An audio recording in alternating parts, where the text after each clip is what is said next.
Boa noite a todos e a todas. Uma alegria muito grande estar aqui novamente para a gente estudar a doutrina espírita, melhorar a nossa vida. Cumprimentar o companheiro Ellerson, que nós tenhamos uma noite abençoada, que você seja feliz também nas palavras da sua palestra, um tema muito importante. E também aqueles que vão nos assistir posteriormente pelo YouTube, que sejam bem-vindos, que a gente tenha uma noite abençoada. O que acontece com os espíritos que não acreditavam na vida após a morte? Olha que pergunta interessante essa, né? Eles despertam no plano espiritual confusos ou em sofrimento, conforme sua condição moral. Como o tempo, são ajudados por espíritos superiores e podem aceitar a realidade espiritual. Eu fui no Livro dos Espíritos, tem duas perguntas aqui que eu acho importante ler, para depois eu fazer um comentário. A alma após a morte conserva a sua individualidade? Pergunta 150. Sim, nunca a perde. O que seria ela se não a conservasse? E 150A. Como a alma continua a ter a sua individualidade, uma vez que não possui mais o seu corpo material? Ela ainda tem um fluido que lhe é próprio, tomado da esfera do seu planeta e que se representa a aparência de sua última encarnação, seu perispírito. Isso é muito interessante, porque a nossa verdadeira vida é lá, é no plano espiritual. E eu tenho um caso para contar de reunião mediúnica muito interessante sobre justamente um espírito que chegou no mundo espiritual e nunca acreditou em reencarnação. Isso aconteceu numa reunião mediúnica na Casa da Paz há alguns anos. Foi uma reunião que eu nunca esqueci, porque nessa reunião houve a chegada de muitos padres. Eu não sou médium, né, eu não tenho ostensividade, mas os médios que estavam lá diziam que tinham mais de 90 padres nessa reunião, numa salinha de 10 metros quadrados. E tinha até coral deles. E nesse dia a gente viu algumas questões muito interessantes sobre isso. A primeira delas foi um espírito endurecido, um espírito de um padre da época da Idade Média, aquela idade horrorosa de perseguição. Então ele foi trazido para a nossa reunião mediúnica com muita dificuldade, porque ele estava muito reticente, não queria vir. E ele chegou nos xingando de tudo quanto é coisa, falando que a gente ia arder no fogo do inferno, no mármore do inferno, que aquilo ali era coisa do demônio. E aí nós perguntamos para ele durante o diálogo: que ano que você está? Ele falou assim: 1625. Então ele chegou no mundo espiritual, 400 anos depois ele ainda estava perturbado. E teve um outro caso que foi o avesso desse, que foi um dos espíritos que eu vi em muitos anos de reunião mediúnica, que tinha um maior conceito assim, intelectual. Foi uma coisa espetacular. Ele era padre, teólogo, filósofo. Segundo a gente conseguiu perceber um pouco durante a conversa, ele viveu aqui na década de 40, 50 do século passado. E esse padre, ele foi conversar com o dialogador, e ele colocou as situações assim, um português maravilhoso, uma pessoa que tinha muito conhecimento, tinha bondade. No final, depois dele ser esclarecido da situação, de se perceber no mundo espiritual, ele fez a seguinte pergunta para nós: então eu passei uma vida inteira enganado? E nós respondemos: passou. Porque ele era um que está exatamente como aqui na pergunta, ele não acreditava na reencarnação. Ele não tinha essa crença da vida, até a vida após a morte ele tinha, porque ele era padre. Mas ele não acreditava que a coisa era daquela forma. Desconstruir céu, inferno, purgatório, você vai para um lugar e nunca mais você vai voltar para uma vida na carne, esse tipo de coisa. Então o que acontece com essas pessoas é que a maioria chega lá no mundo espiritual perturbado, muitas vezes tem que ficar dormindo, e dormindo por muito tempo, até haver um despertar, para a pessoa poder se reencontrar, para tentar fazer um novo projeto reencarnatório, para voltar e evoluir. É isso. Meus queridos amigos, companheiros de Ideal Espírita, boa noite. É uma alegria retornar ao Jesus de Nazaré, poder participar deste momento de perguntas e respostas, dividindo essa bancada com Humberto, para que possamos refletir em torno da mensagem do Evangelho à luz da doutrina espírita. Como descobrir o que Deus espera de mim? Como descobrir o meu chamado? Há um livro que se tornou um best-seller em diversos países, que está traduzido para o português, que se chama Em Busca de Sentido. Não é um livro espírita, é um livro que se encontra nas livrarias tradicionais, e o seu autor, que é um sobrevivente do Holocausto da Segunda Guerra Mundial, ele faz uma análise bastante interessante, dizendo que invariavelmente todos nós que estamos aqui na Terra sabemos o que queremos da vida, mas bem poucos de nós sabemos o que a vida quer de nós. E a resposta a essa pergunta, ela é muito importante. Nós descobrirmos o que a vida espera que nós façamos. A doutrina espírita, ela nos ensina que quando nós reencarnamos, nós temos uma programação a seguir, há um roteiro para a nossa iluminação interior, e que as oportunidades que batem à nossa porta são como recursos que a divindade nos dá para o nosso crescimento espiritual. Descobrir para que viemos, descobrir qual a nossa missão, qual a nossa tarefa, é um mergulho interior, é uma análise de nós mesmos. Não existe nenhum médium que terá condições de nos responder com propriedade a esse questionamento. Não há ninguém que poderá nos dizer aquilo que nós devemos fazer, porque isso a nossa consciência já o faz todos os dias das nossas vidas. Na convivência dentro do nosso lar, no nosso trabalho remunerado e até no nosso ambiente religioso, a vida vai nos dando aqueles caminhos para serem percorridos. E nós vamos percebendo o lugar que nós precisamos estar, a convivência com as pessoas ao nosso derredor, as tarefas ou os trabalhos que batem à nossa porta. E isso são direcionamentos que a própria vida nos oferece.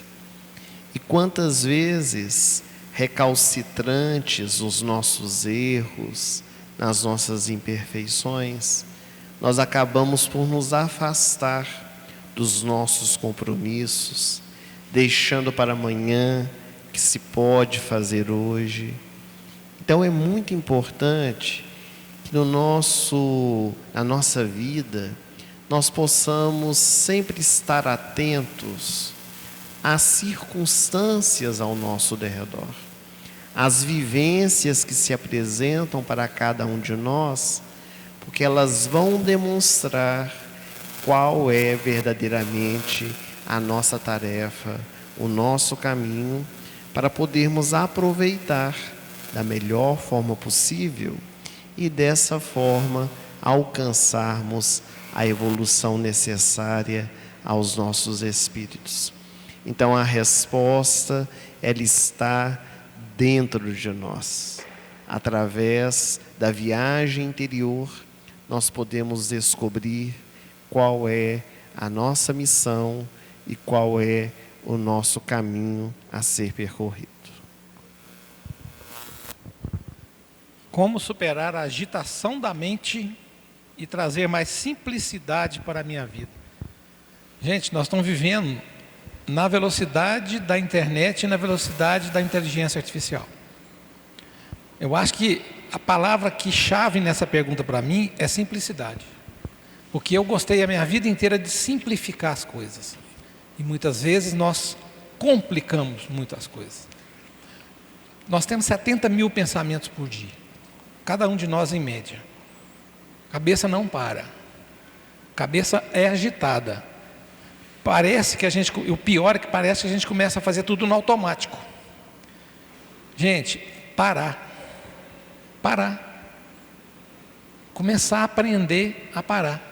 Vou contar um casinho rápido que aconteceu comigo hoje. Toda vez que eu venho para cá, eu acho alguma coisa de coincidência do que aconteceu comigo, João. Eu atendi uma pessoa hoje no telefone, me pediu uma ajuda. Eu conversei com ela 40 minutos e eu saí com a cabeça ruim. Aí eu fui caminhar, que eu caminho todo dia. Durante a caminhada, aquela agitação permaneceu na minha cabeça. Gente, eu parei, cerrei um pouquinho os olhos sem parar e comecei a entrar em sintonia com a espiritualidade, a orar. Assim, cara, foi a mesma coisa de jogar um balde de água numa fogueira. Mas foi impressionante como é que aquela agitação ela veio cedendo assim. Eu vi aquela agitação. Cheguei em casa, comentei com a Dani, inclusive, falei, que coisa impressionante que é isso. Então, gente, a gente não pode ceder a esse tipo de coisa. Oração, ela é um refrigério desde que ela seja feita com a consistência que tem que ser, com conexão, sem ser aquela coisa repetitiva, e justamente porque a cabeça fica assim, ó, rodando para todo lado, menos concentrado naquilo que você tem que concentrar, que seria a oração. Tem um livro que chama-se O Poder do Agora, que é o livro dos mais espetaculares que eu já vi na vida. É do Eckhart Tolle, é um livro espiritualista, vendeu mais de 10 milhões de cópias pelo mundo. O nome dele não é à toa, chama-se O Poder do Agora. Você traz do futuro para o presente, você vive o presente. Nesse livro, o Eckhart Tolle ensina a gente a parar o pensamento.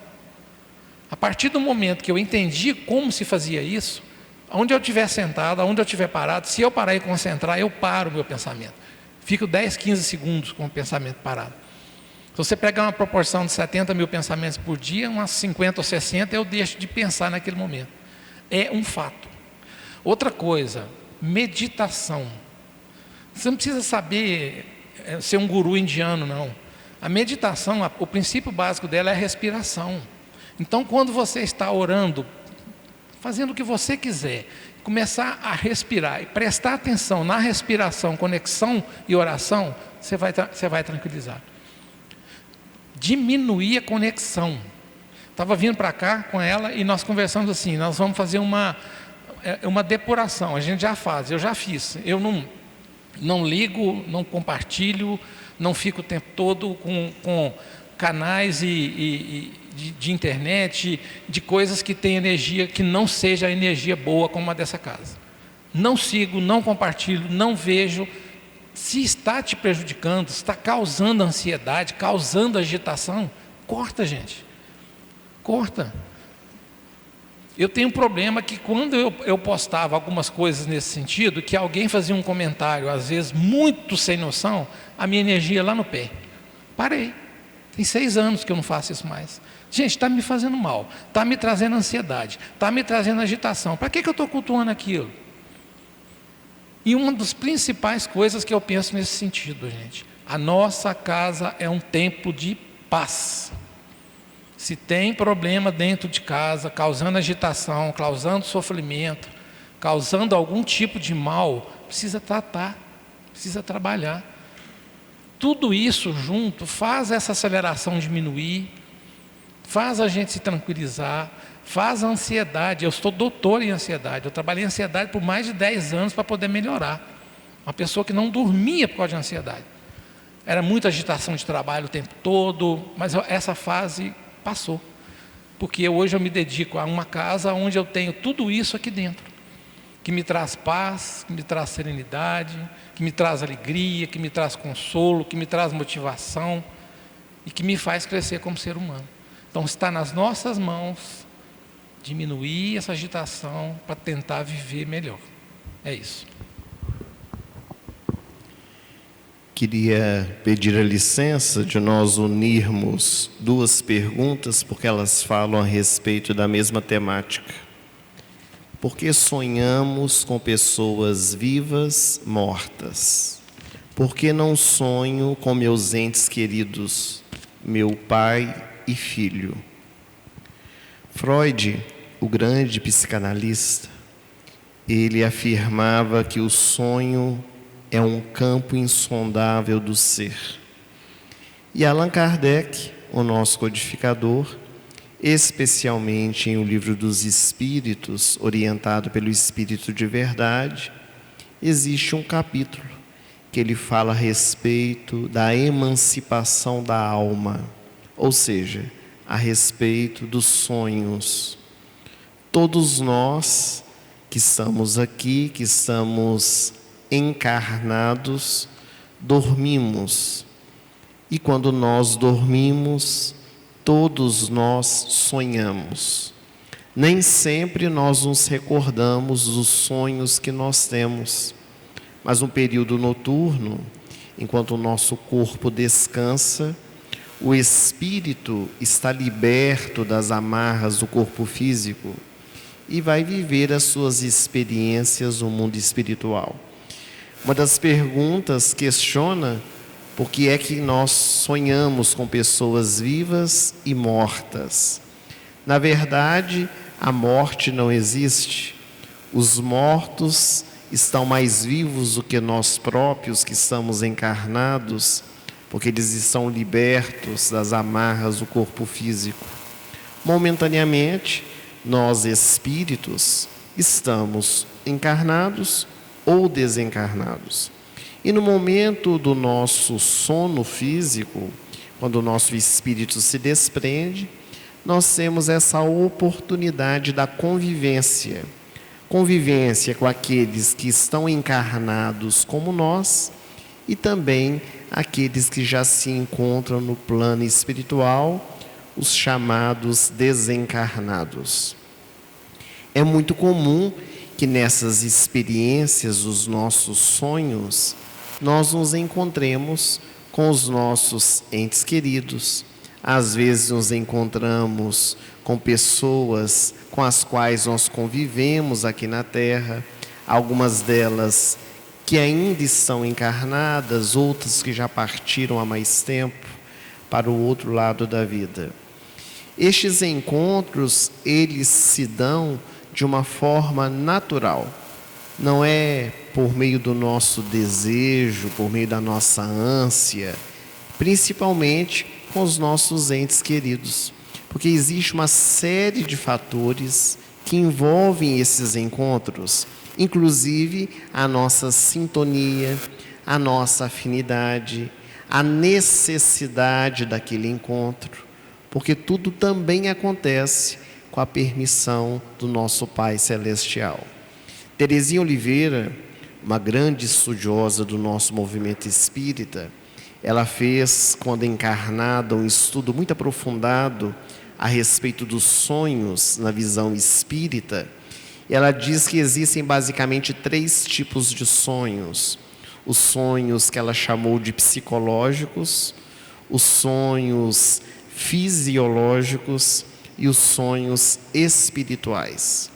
Os sonhos psicológicos seriam aqueles relacionados à nossa mente, às nossas criações mentais, por meio de experiências que nós vivemos ou que queríamos viver, e nós projetamos isso durante o nosso sono, sonhando com aquelas experiências. Não necessariamente elas estão acontecendo. Às vezes é uma projeção nossa daquilo que nós gostaríamos que acontecesse.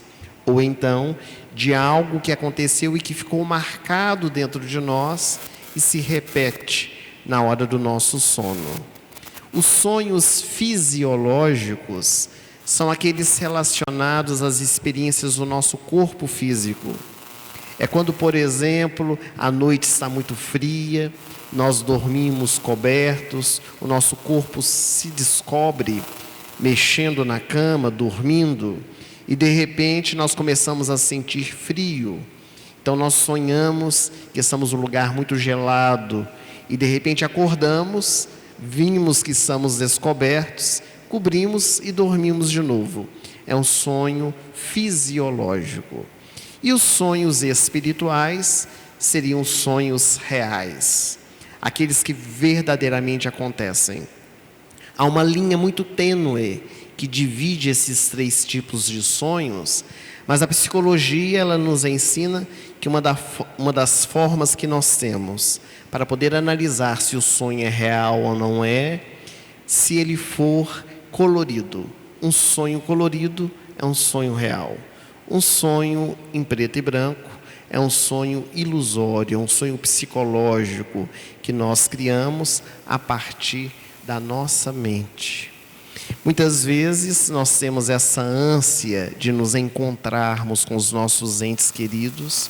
Isso também dificulta um pouco que este encontro aconteça, porque às vezes o nosso ente querido não está preparado para aquele encontro, nós não estamos preparados para nos encontrar com eles.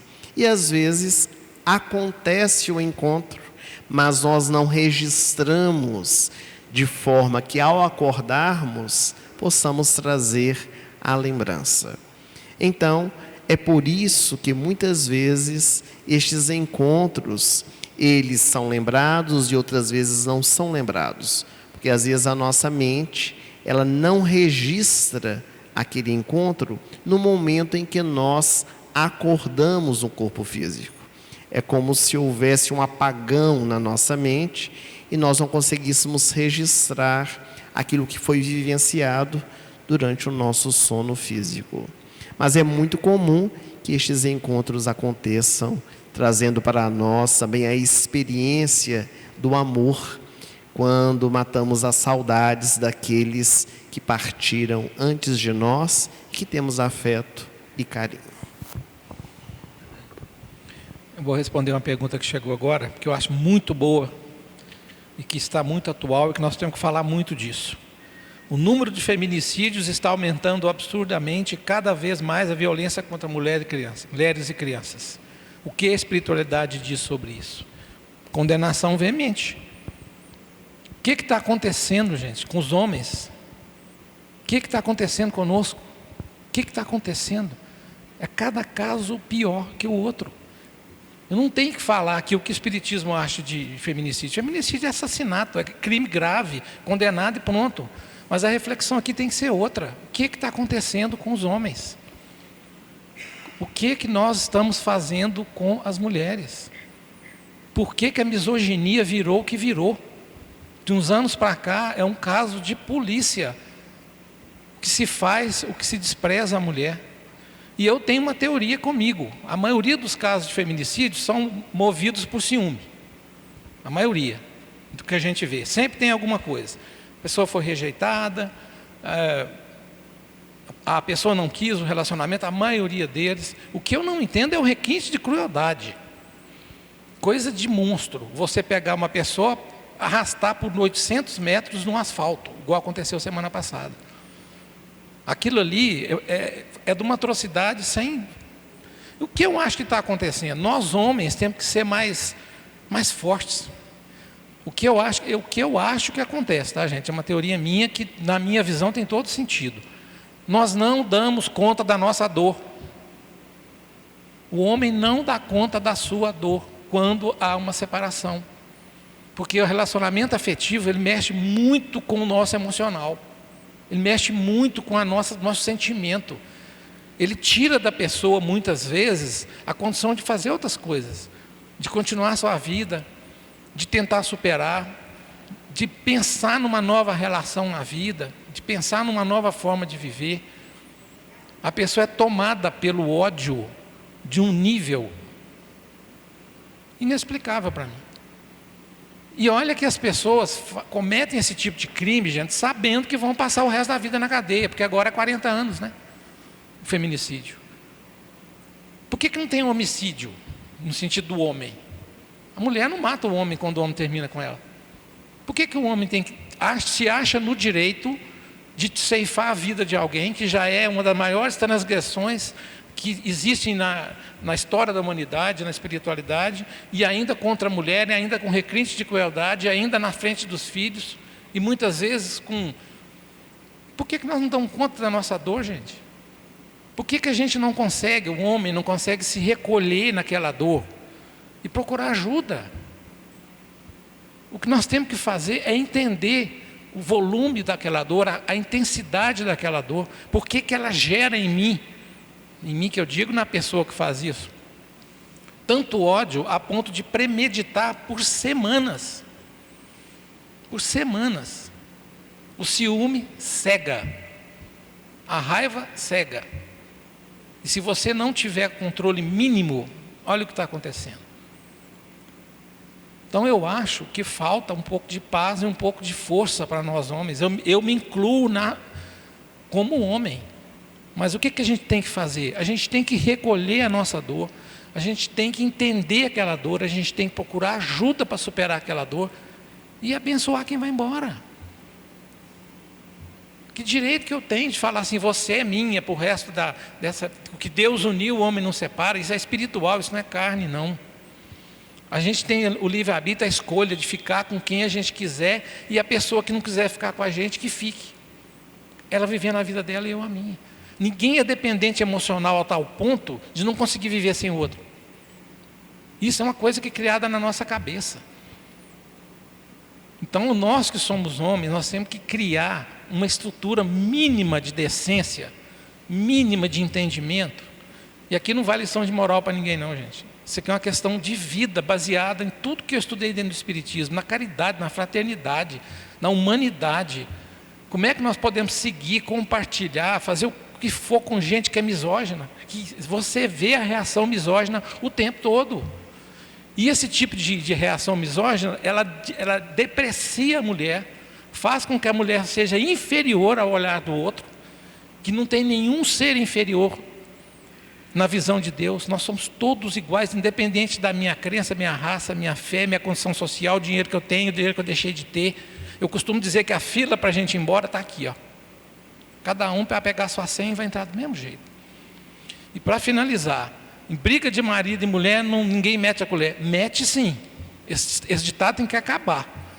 Mais um casinho. Eu estava em São Paulo com a Dani um dia, e eu vi uma briga no quarto do hotel do lado, que o troço ia do jeito que estava. Eu liguei na portaria e falei, manda alguém aqui correndo. O cara vai bater na mulher, vai matar ela aqui dentro. Ou ela vai matar ele, porque ela também estava berrando e gritando. Então, quando você vê uma situação que a mulher está em perigo, interfira, gente. Pode salvar uma vida. Porque, infelizmente, a pulseira lá, o colar, como é que chama lá, não está adiantando. Medida restritiva não está adiantando, porque as pessoas, quando elas abriram mão da própria vida e da própria liberdade para acabar com a vida do outro, não tem medida restritiva, não tem pulseira, não tem colar, não tem nada, não tem nada. Porque senão a pessoa iria para casa, refletia por um minuto e não faria aquilo mais. E nós homens, além de evoluirmos como ser humano, a gente tem que ajudar as mulheres. O Espiritismo é maravilhoso para mim, porque é uma doutrina inclusiva. Gente, nós estamos nesse corpo, nessa encarnação. Espírito não tem sexo. Nós já fomos e voltamos em várias experiências para a nossa evolução.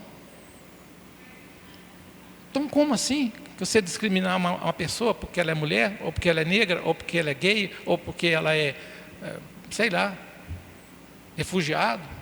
Isso não justifica, isso não explica. Então, a mensagem que fica para mim aqui é de uma tristeza profunda por essa situação, mas também de uma motivação para a gente fazer alguma coisa. Para que os homens desse país se unam para combater essa onda horrorosa que a 2025 já está batendo recordes de casos, acho que é 4 casos ou 5 casos por dia no país. Cada vez o requinte de crueldade tem sido maior. E a gente não pode ficar inerte a isso. Cada homem tem que fazer uma reflexão e pensar e ter força para dar conta das suas dores. Porque aqui na casa vocês vão encontrar força para as dores. Nós vamos encontrar aqui. Ah, não sei o que fazer, vem aqui. Procura um psicólogo, procura um psiquiatra. Vai para algum lugar, lá no meio do mato até se esfriar a cabeça, mas não levante a mão para ninguém, muito menos para uma mulher, né? Quando um casal vive juntos mais de 50 anos e se dão bem, eles podem ficar juntos após a morte física no mundo espiritual? Particularmente, fiquei bastante feliz com essa pergunta, porque nos dias de hoje, em que os casamentos duram tão pouco, este com mais de 50 anos ainda querem estar juntos no mundo espiritual. É bem provável que possam estar juntos. Nós não podemos afirmar que estejam. As nossas famílias, elas são constituídas aqui na Terra, na atual conjuntura evolutiva em que nós nos encontramos, pelos laços que nós criamos, positivos ou negativos. As nossas famílias, nós encontramos e reencontramos os nossos amigos e inimigos do passado, para que nós possamos ali fortalecer os elos. Nós somos ligados, quando estamos encarnados, pelos laços da consanguinidade. E esses laços, eles não perpetuam no mundo espiritual. Os laços que continuam do outro lado da vida são os laços espirituais que nós criamos. Sejam eles bons ou ruins, positivos ou negativos. No caso em questão, nos parece pela pergunta que estes laços são vínculos positivos. Um casal que convive bem há mais de 50 anos. Por que nós dissemos que não podemos afirmar que no mundo espiritual estarão juntos? Por uma série de fatores, inclusive as questões de evolução. Porque embora nós estejamos vinculados dentro de um mesmo ambiente familiar, cada um de nós fazemos a nossa evolução sozinhos. Cada um de nós temos as nossas conquistas, positivas e negativas, temos os nossos vícios, as nossas qualidades e virtudes. E nem sempre estamos no mesmo patamar evolutivo. Pode ocorrer que ao desencarnar, um ou outro esteja numa condição melhor. E ele trabalhará, ou ela, para poder auxiliar aquele que está aquém, para que possam estar juntos. Isso também ocorre no mundo espiritual. E pode ser que ao desencarnarem, eles estejam naquela mesma faixa vibracional e possam continuar tendo uma vida no mundo espiritual juntos. Não nessa visão terrena de marido e de mulher, mas agora com os laços estendidos da afetividade. Porque no mundo espiritual nós vamos descobrindo que as nossas relações, elas são mais profundas do que uma vinculação carnal, marital, sexual. Porque no mundo espiritual nós descobrimos os verdadeiros sentimentos. Então o casal pode se alegrar, porque há condições sim, de do outro lado da vida, estarem juntos, a depender da condição evolutiva de cada um e dos compromissos reencarnatórios. Porque às vezes pode ocorrer que, a depender da diferença da desencarnação de um e de outro, quando um desencarna, o outro já está em processo reencarnatório, ou vice-versa. Então, pode haver esses desencontros. Mas no fim, todos nós estaremos juntos. Porque um dia nós descobriremos o amor universal, onde esses laços que nos prendem hoje de forma familiar, eles vão ser distendidos para uma realidade muito mais ampla, já que todos nós somos irmãos, filhos de um mesmo Pai. Como o nosso comportamento influencia a nossa morte? A gente já falou muitas vezes disso aqui, esse é um tema que eu gosto muito, e eu quis dar uma expandida para duas questões que eu achei no Consolador, que explicam exatamente o que acontece. Mas uma coisa eu falo antes, gente. Quer saber como é que é a sua morte? Olhe como é a sua vida. Olha o que fala aqui em algumas das obras que eu pesquisei. Céu e Inferno, no Livro dos Espíritos. Nosso comportamento não fixa a data da morte, mas pode influenciar suas circunstâncias. Não muda. A qualidade moral da vida interfere na serenidade ou na perturbação do desencarne. O estado espiritual após a morte é consequência direta da conduta vivida. O estado espiritual após a morte é consequência direta da conduta vivida. O nosso comportamento influencia e muito. A morte é a continuidade da vida, não um julgamento externo. Isso aí já está superado por nós. No livro Consolador, tem duas perguntas aqui também que complementam muito bem essa resposta. Eu vou só ler o trechinho da resposta. Se a existência terrestre foi o apostolado do trabalho e do amor a Deus, a transição do plano terrestre para a esfera espiritual será sempre suave. A frase eu repeti aqui muitas vezes e vou continuar repetindo, porque é uma frase muito consoladora. Já na pergunta 150 ele fala o seguinte: a morte não apresenta perturbações à consciência reta e ao coração amante da verdade e do amor dos que viveram na terra tão somente para o cultivo da prática do bem, nas suas variadas formas e de dentro das mais diversas crenças. Você não tem que ser espírita para você passar bem, não. Você pode ser qualquer coisa. O importante é que você viva uma vida reta. O importante é que você tenha uma vida dentro do bem. Se não está nesse momento, não é assim a sua vida, mude a partir de agora, porque não tem destino, não tem nada predestinado, a gente pode mudar o nosso futuro. Se qualquer vício moral que vai prejudicar a sua passagem está te afetando agora, mude. Não adianta, Zé Amaral de novo.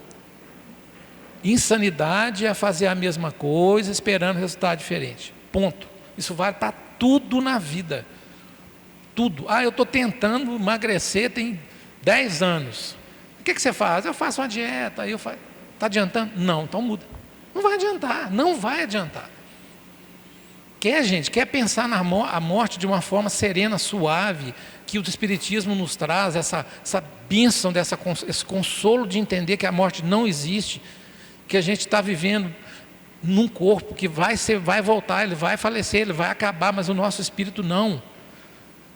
Essa vida, essa existência, eu posso fazer com que ela seja melhor, eu posso fazer com que a minha passagem seja suave.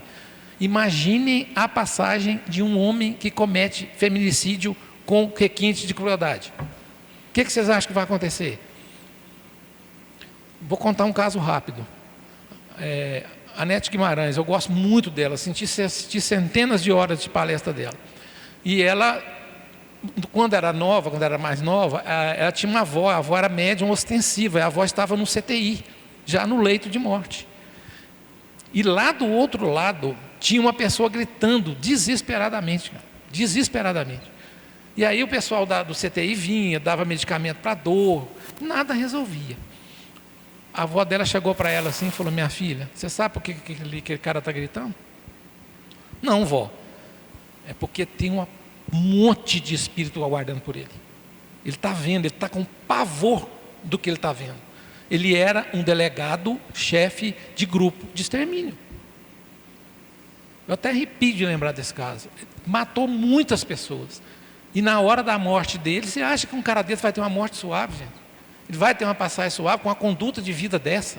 É lógico que eu estou indo no extremo.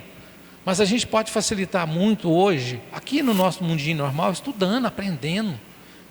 Sabe? Evoluindo dentro da doutrina espírita. Se vocês estão aqui é porque vocês gostam. Porque vocês querem aprender mais sobre espiritismo. Então, trazendo para o nosso mundo, nós podemos melhorar. Eu luto comigo todo dia, como o João falou aqui no início, 1 minutinho a mais por dia, para que eu possa ter uma morte suave dessa vez. Estou longe ainda desse pensamento, mas ele está na minha vida, desde quando eu comecei aqui, agora mais forte do que nunca. Eu espero que o dia que eu for, eu vá em paz, igual o Zé Amaral falou, eu caio aqui, meu espírito levanta e eu vou embora e pronto, acabou, não tem conversa, não tem... Mas para que isso seja dessa forma, nós temos que fazer por onde? Todo o princípio espírita é um princípio moral. A questão é moral. Então nós temos que atacar os vícios morais. E nós temos que fortalecer aqueles adjetivos, aqueles qualificadores que a gente tem, a nossa bondade, a nossa dignidade, a nossa fraternidade, a nossa justiça, o nosso senso de humanidade. Isso que a gente tem que fazer. É por isso que o que nós fazemos em toda essa existência vai influenciar e muito no momento da nossa morte. Como lidar em ambientes que sou obrigado a conviver, mas não me sinto bem com as pessoas que estão lá? Bom seria, se em todos os lugares que nós fôssemos, tivéssemos pessoas com as quais nós convivemos muito bem. A benfeitora espiritual Amélia Rodrigues, por meio da mediunidade de Valdo Franco, no livro Pelos Caminhos de Jesus, desdobrando as páginas do Evangelho, ela narra que logo após aquele episódio em que a mulher adúltera, ela recebe de Jesus uma nova oportunidade, quando ele traz aquela frase: atire a primeira pedra, aquele que estiver sem pecado. Naquela noite, Jesus ficou hospedado na cidade de Jerusalém, em uma casa, e essa mulher foi procurá-lo. E quando ela chega na residência em que Jesus se encontra, ela bate a porta, o anfitrião abre a porta, ela vê Jesus assentado, e ela diz assim: Senhor, desculpe-me de estar aqui tirando a sua paz. E Jesus olhou para ela e disse: ninguém pode me tirar aquilo que eu já conquistei. Fala que eu te escuto. Nós queremos chamar a atenção para essa frase de Jesus: ninguém pode me tirar aquilo que eu já conquistei. É muito importante nós meditarmos e refletirmos por que é que as pessoas nos incomodam. Por que é que nós estamos tendo dificuldade de conviver naquele ambiente com aquelas pessoas que ali se encontram? Porque nós transferimos muito das nossas dificuldades para os outros. Fazemos as projeções psicológicas. Nós nos vemos refletidos nas atitudes das pessoas e, como não temos coragem, força, determinação para mudar em nós aquela atitude, nós queremos matar no outro. E isso nos incomoda. E nós queremos nos afastar dessa pessoa, não queremos conviver com ela. É claro que na nossa vida nós temos simpatias e antipatias. Mas quando nós criamos antipatia de alguém a tal ponto de não poder estar com a pessoa no mesmo ambiente, é preciso nós refletirmos por que é que isso está se dando. E o que que nós podemos contribuir para poder alterar esse movimento negativo, ruim. Porque as pessoas, elas têm o direito de sentir o que quiserem a nosso respeito. Mas nós temos o dever de cultivar dentro de nós bons sentimentos. Nosso saudoso Divaldo, ele dizia que na nossa vida é inevitável ter inimigos, mas nós podemos não ser inimigo de ninguém. As pessoas podem ser os nossos inimigos, não gostarem de nós, mas nós sermos inimigos de uma pessoa é uma escolha. Então, a maioria das dificuldades que nós temos nos relacionamentos, muitas vezes se deve ao fato do nosso comportamento. Como é que nós estamos lidando com as escolhas do outro? Está havendo respeito? Nós não queremos engessar a pessoa num comportamento que nós achamos mais adequado. E tudo isso vai gerando dificuldades nas nossas relações, a tal ponto que fica insustentável, tanto para nós quanto para os outros. Mas a pergunta aqui é o que fazer no caso de estarmos num lugar em que está insustentável. Há lugares que nós podemos escolher estar ou não. Numa festa, por exemplo, nós podemos escolher participar ou não daquele ambiente, se vamos a um restaurante ou não. Mas existem alguns lugares que não há como escolhermos. O ambiente doméstico da nossa casa, quando nós estamos no trabalho remunerado, algumas situações dentro da sociedade em que nós somos praticamente obrigados a estar ali. E nós precisamos saber conviver, respeitando, buscando ter o melhor comportamento possível para não gerar essas desavenças, compreendendo o que o outro faz, as escolhas que ele tem, porque tudo isso vai gerar harmonia ao nosso derredor. Então não é a atitude do outro, é a nossa atitude perante essas experiências. Para encerrar, gente, eu queria... Não tem coincidência, né? O Fausto me parou ali fora, me deu uma mensaginha. Eu acabei de falar aqui da questão do nosso comportamento para a morte, e é um texto curtinho, de André Luiz, do livro Agenda Cristã. Escuta só o que André Luiz fala, chama Liberte Sua Alma. Não se prenda à beleza das formas efêmeras, a flor passa breve. Não amontoe preciosidades que pesem na balança do mundo. As correntes de ouro prendem tanto quanto as algemas de bronze. Não se escravize às opiniões da leviandade ou da ignorância. Em Citatus, o cavalo de Calígula podia comer num balde enfeitado de pérolas, mas não deixava por isso de ser um cavalo. Não alimente a avidez da posse. A casa dos numismatas vive repleta de moedas que serviram a milhões e cujos donos desapareceram. Não perca sua independência construtiva a troco de considerações humanas. A armadilha que pune o animal criminoso é igual a que surpreende o cenário negligente. Não acredite no elogio que empresta a você qualidades imaginárias. Vespas cruéis por vezes se escondem no cálice do lírio. Não se aflija pela aquisição de vantagens imediatas na experiência terrestre. Os museus permanecem abarrotados de mantos de reis e de outros cadáveres de vantagens mortas. Boa noite. Obrigado, gente.